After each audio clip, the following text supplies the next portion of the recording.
Several things coming our way, and one of them is going to be the heat that's going to be building. A fairly typical heat for this time of the year as we do get July heat waves, and we're going to be soaring with the heat and humidity low to mid 90s. That's going to include tomorrow. That will also, though, fuel a storm chance that will be developing tomorrow afternoon and evening. Most areas upper 80s to near 90 degrees, and we do have a little bit of that wildfire smoke that is present with some haze and humidity that is showing up across the area. And at this point, air quality index levels, they're at least in that moderate category. Doppler radar, it's nice and dry across the area. I do expect the heat and humidity will increase over the next 24 hours, fueling what is going to be an active afternoon and evening on Wednesday across much of the Great Lakes region. So dry, quiet weather right now. Look at the skies, barely a cloud in the sky, just a few passing clouds. But Wednesday storm energy, here it is. It is across the Dakotas right now, moving through North Dakota. It doesn't look like much now. And of course, over time, storms evolve and gain energy. And this is the energy that's going to be working into our area. A pretty compact piece of energy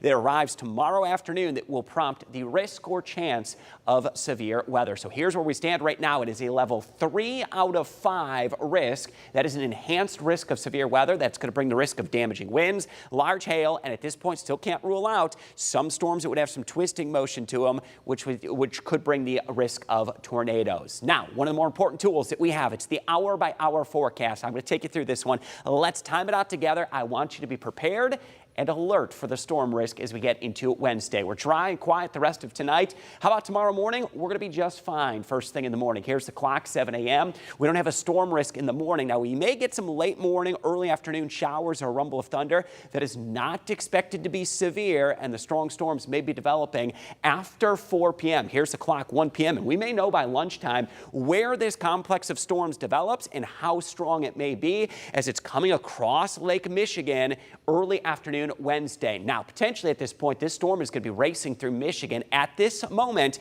the latest data is showing the worst of this storm may be up into Michigan, down into northwest Ohio, across the northern half of our viewing area. Timing of this, here it is at 4 p.m. And if we get a storm like this, a complex of storms, we may be noticing some signals of high wind gusts that would be racing out ahead of this storm. Again, this is the latest data. It may be shifting and changing as we get new data tonight and tomorrow morning.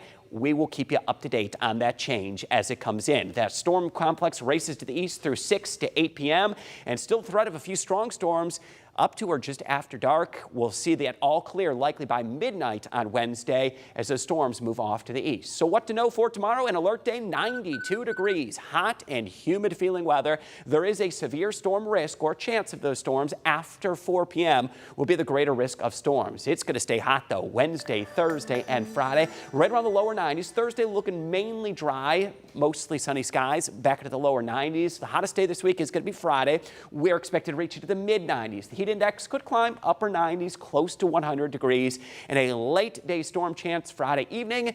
It may linger into Saturday as a front works into the area. That front breaks the heat down on Saturday, mid 80s on Sunday. Dry weather to end the weekend, and early next week, Monday, Tuesday, and Wednesday looking quite pleasant. Mid 80s for many of our area high schools. They're going to begin those 2-a-day football practices.